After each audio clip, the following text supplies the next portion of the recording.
Hi everyone, it's Neve here and welcome back to my channel. Today I'm going to be creating an art journal layout using Jane Davenport collage tissues and lots of shimmery layers in the background. So I'm just starting off with my Large Dilutions journal, gluing down pieces from a recent gel printing session that I did.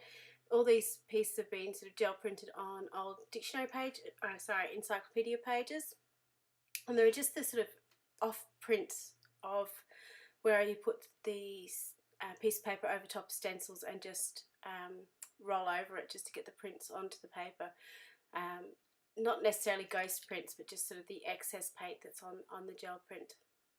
So they always make good collage background bits. I love having a bit of text peeping through on my page. So I've just used the Dina Wakley paints in the background with Marine and Peacock and watered them down to get a sort of slightly watercolour effect and blotted off the excess with my paper towel. And now I'm adding a bit of shimmer in using the Finnerbauer metallic paste in brass. It's kind of like, well, it is a texture paste. It's slightly thinner. It's not quite as thick as some texture paste I've used, so it's good just to sort of scrape over the back and get that bit of shimmer to build in layers, because you can paint over it and stamp into it and so on, and stamp on top of it, and it looks really good. With the paper towel in the background, you can notice that it's left some of the texture of the towel, which I don't mind in this case, because again it just adds to what's going on in the background. In some cases though it's quite distracting, so just be aware if you're using that to mop up. Using Dina Wakley stamp, I'm just using the Alchemy Shimmer paints. I think they're from Prima as well, to add some interest in the background. And I'm just applying the paint straight to the stamp. Now usually I'm terrible at cleaning my stamps, but usually just a wet wipe over the top while it's still wet will work. And then to get the circles, I just used the little paper seal that was on top of the paint to press the paint into the background to get the circle shapes. The stamp I'm using there isn't actually a stamp, it's a silicone mould that I used to use in my embossing enamels, but it works great as a stamp as well. So it's gorgeous sort of swirl pattern that happens. And this is one of my favourite stencils at the moment, and it's so simple, and I've put off buying something like this for so long because I thought, oh, it's just circles, but I don't know what it is about it. I just love the effect of it in the background. Now, when I used to be a little girl, my mother always used to say know when to stop, and I wish I'd stopped at this stage because I loved the background the way it was. But I'd watched a YouTube video from Kristen, I can't remember her name, I'll try and find the link and pop it into my description, where she dripped some ink down the page and sprinkled glitter over the top, and it looked amazing. And I'm not a glitter girl, so I have no idea what possessed me to think to try it, but she did such an amazing job that I thought, yep, I'm going to have a go at that. So I used some of the Tattered Angels glaze to put over and draw some patterns with the ink. It wasn't dripping the way I wanted it to, so I then sprayed the Heidi Swap spray, which was my first mistake because it was so liquid.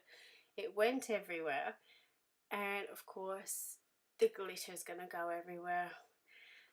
So I poured on the glitter, regretting it as I was doing it because I thought, yeah, this is going to be an absolute mess.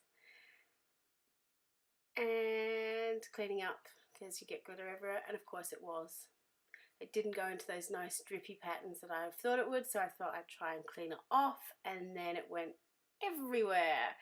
So I had glitter all over me, I had glitter all over my page, I had glitter all over my desk. It was just a glitter explosion basically. And one of the sad things about it was when I was wiping it off, because I was working with acrylic paint, which is a bonus, helped me wipe it off, but it also got rid of some of those beautiful layers I had in the background. So I've gone back in with the same base colours that I had before, the Marine and the turquoise, the Peacock, to add back into it.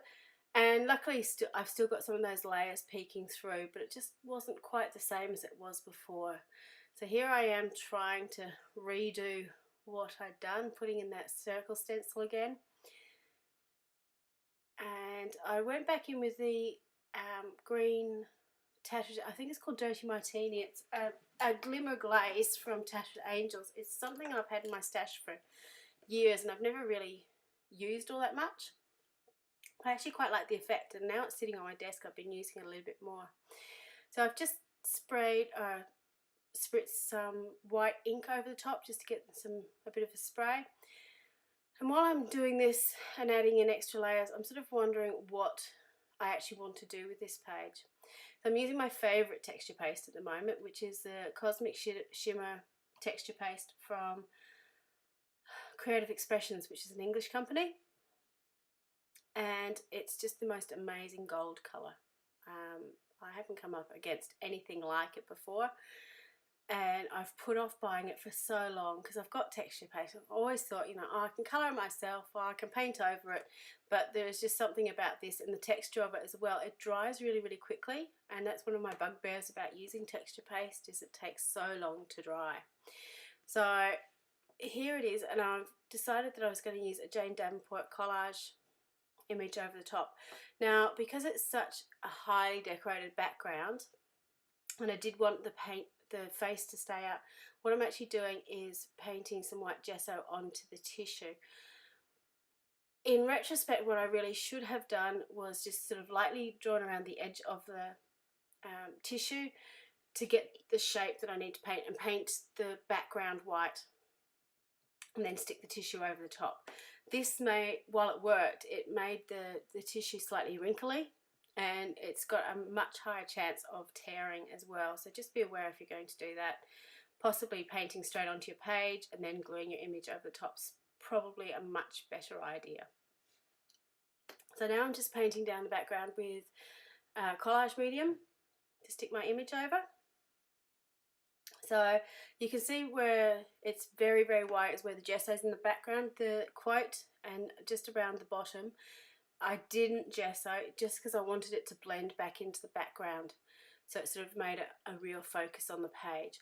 And the beautiful thing about using these tissues is once you go back over the top with the gesso, collage medium, it makes the tissue almost translucent. Which blends it into the background, makes it sort of look seamless. So I'm feeling a lot happier about this page now. I think it still needs something on the other side, so I start to go in with my paint pens to just put in some extra mics and picking up some of that pink from her cheek, just sort of replicating the colour somewhat on the other page, and it's sort of that rule of threes. So give your eye that triangle to move around the page.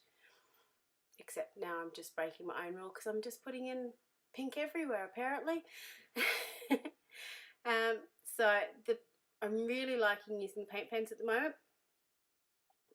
I never used to have very much success with them, but I'm finding with the thicker nibs of the Posca pens, they're working really, really well. And this is the white Sharpie, the fine liner one, which again, I've never been very, very successful with white pens, particularly white paint pens, but fingers crossed, knocking on wood, this one's been working really, really well for me. It's always got ink when I want. It's fairly opaque. It goes over the layers that I'm looking for, and it writes quite nicely as well. So hopefully I can not kill this one, which would be great.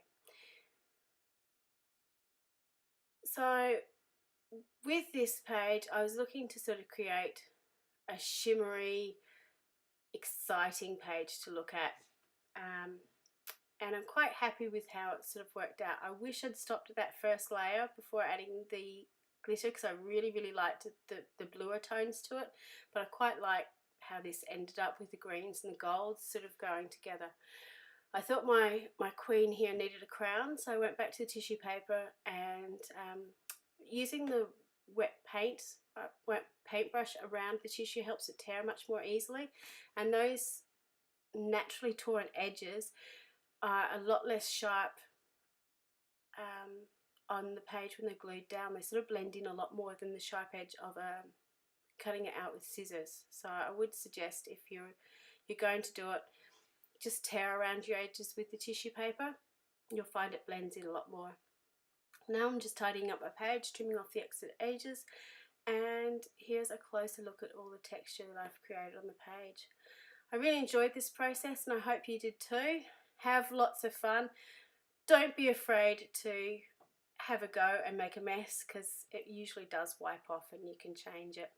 Thanks for watching.